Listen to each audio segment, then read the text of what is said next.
UP का एक लड़का जो मंच पर चढ़ा और उसने एक इंस्पेक्टर को उठाकर पटक दिया क्योंकि वो इंस्पेक्टर कवि को उसकी कविता नहीं पढ़ने दे रहा था। यूपी का एक नौजवान किसान नेता जो जिंदगी में पहली बार चुनाव जीता और जिस रात उसके घर में जीत का जश्न मनाया जा रहा था उस पर गोली चल गई। यूपी का एक नौजवान जो पहली बार विधायक बना और फिर उसने पलटकर फिर कभी पीछे नहीं देखा और मुख्यमंत्री बनने के लिए उसने अपने ही गुरु के साहिबजादे को पटकनी दे दी। यूपी का ऐसा मुख्यमंत्री जो सत्ता में दोबारा लौटने के लिए अपने दूसरे राजनीति गुरु को दांव पर लगाने में भी नहीं झिझका और वजह बना उसका भाई प्रेम, वही भाई जिसने उनके खिलाफ बगावत का झंडा बुलंद किया और उसी भाई ने कहा कि परिवार में सब ठीक है।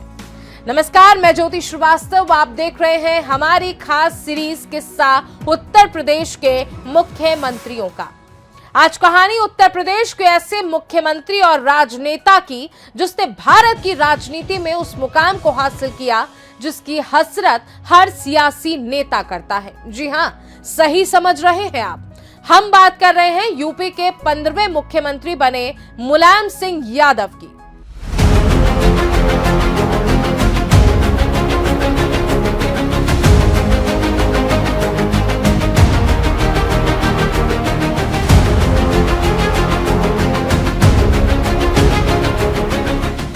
दशकों तक राजनीतिक दांवपेच के पुरोधा और विपक्ष की सियासत की धुरी रहे समाजवादी पार्टी संस्थापक मुलायम सिंह यादव कभी सियासी फलक से ओझल नहीं हुए। कभी कुश्ती के अखाड़े के महारथी रहे मुलायम सिंह यादव बाद में सियासी अखाड़े के भी माहिर पहलवान साबित हुए। उत्तर प्रदेश के इटावा जिले के सैफई गांव में एक किसान परिवार में 22 नवंबर 1939 को जन्मे मुलायम सिंह यादव शुरुआती दिनों में छात्र राजनीति में सक्रिय रहे। उन्होंने राजनीति शास्त्र में डिग्री हासिल करने के बाद एक इंटर कॉलेज में कुछ समय के लिए पढ़ाया। वह वर्ष 1967 में पहली बार जसवंत नगर सीट से विधायक चुने गए। उन्होंने वर्ष 1975 में तत्कालीन इंदिरा गांधी सरकार द्वारा देश में आपातकाल घोषित किए जाने का कड़ा विरोध किया। वर्ष 1977 में आपातकाल खत्म होने के बाद वह लोकदल की उत्तर प्रदेश इकाई के अध्यक्ष बने। सियासत की नब्ज जानने की बेमिसाल योग्यता रखने वाले मुलायम सिंह वर्ष 1982 में उत्तर प्रदेश विधान परिषद के लिए चुने गए और इस दौरान वह वर्ष 1985 तक उच्च सदन में विपक्ष के नेता भी रहे। अगर मुलायम सिंह यादव के खाने की पसंद की बात करें तो उन्हें खाने में सबसे ज्यादा मक्के की रोटी और चना का साग पसंद था। मुलायम सिंह यादव की लोकप्रियता का आलम यह था कि उनके लिए उनके समर्थकों ने कई नारे गढ़े जो समाजवादी पार्टी की सभाओं में खूब गूंजे। वहीं खुद अपने राजनीति के स्टाइल को कायम रखते हुए मुलायम ने कई नारे मंच से दिए जिनको चुनाव में पार्टी का स्टैंड माना गया। मुलायम सिंह यादव ने समाजवाद की सियासी परिभाषा गढ़ी। जब भी मुलायम मंच पर होते थे तो सिर्फ अपने विरोधियों पर सियासी वार ही नहीं करते थे बल्कि जनता को अपने अंदाज में अपने मुद्दे समझाने की कोशिश करते थे। शिक्षा, स्वास्थ्य को आम लोगों की पहुंच में लाने की उनकी कोशिश बताते हुए उनका एक नारा खूब प्रचलित हुआ। उन्होंने रोटी कपड़ा सस्ती हो, दवा पढ़ाई मुफ्ती हो का नारा दिया था। मुलायम सिंह यादव जब अपनी राजनीति के शिखर पर थे तब समाज के वंचित लोगों के लिए मंच से एक नारा लगाते थे। वो नारा था, शिक्षा होगी एक समान तभी बनेगा हिंदुस्तान। ये नारा मुलायम के साथ उस दौर में हाथ मिलाने वाले दलित समुदाय के नेता काशी राम को भी खूब सूट करता था क्योंकि वो भी वंचित वर्ग और दलितों को आगे बढ़ाने को लेकर काम कर रहे थे। मुलायम सिंह यादव ऐसे नेता रहे हैं जिन्होंने राजनीति में शून्य से शिखर तक का सफर तय किया है। उनकी लोकप्रियता जब शिखर पर थी तब उनके व्यक्तित्व पर कई नारे उनके कार्यकर्ताओं ने गढ़े। समाजवादी पार्टी के पुराने नेताओं को ही नहीं, मुलायम के दौर में छात्र राजनीति करने वाले नेताओं को ये नारे अब भी याद है।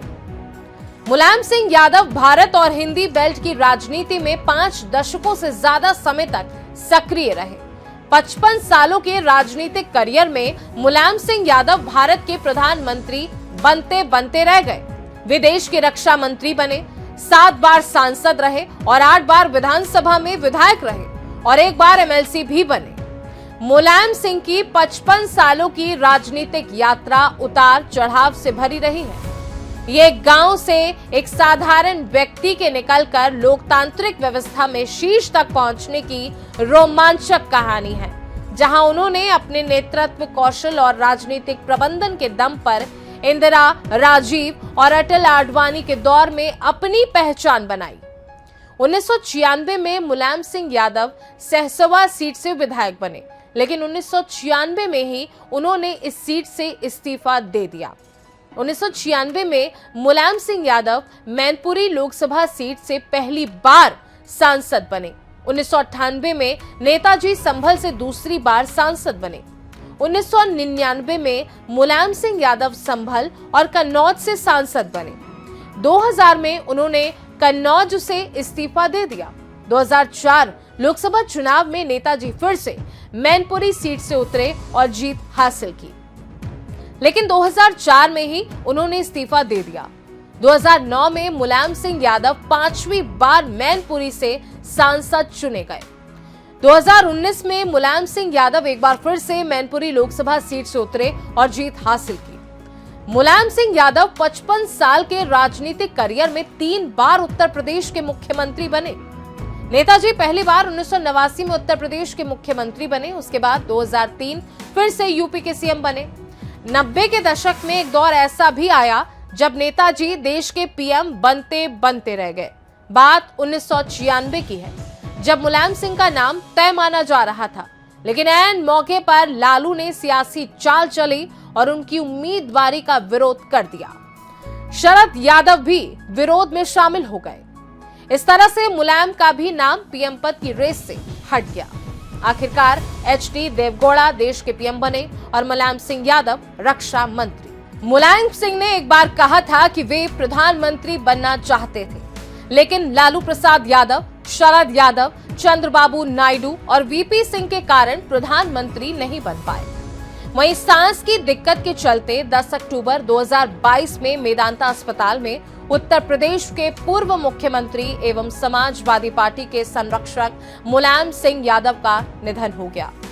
समर्थकों के बीच नेताजी के नाम से मशहूर मुलायम सिंह करीब 6 दशक तक राजनीति में सक्रिय रहे। इस यात्रा में उन्होंने ख्याति पाई तो इस यात्रा के दौरान असफलता भी हाथ लगी, लेकिन इससे उनकी लोकप्रियता पर असर नहीं हुआ।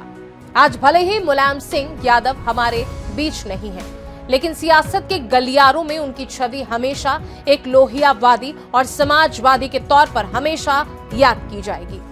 खैर, आपको हमारा ये एपिसोड कैसा लगा हमें कमेंट करके जरूर बताइएगा। हम फिर हाजिर होंगे यूपी के एक और नए मुख्यमंत्री की नई कहानी के साथ। तब तक मुझे दीजिए इजाजत।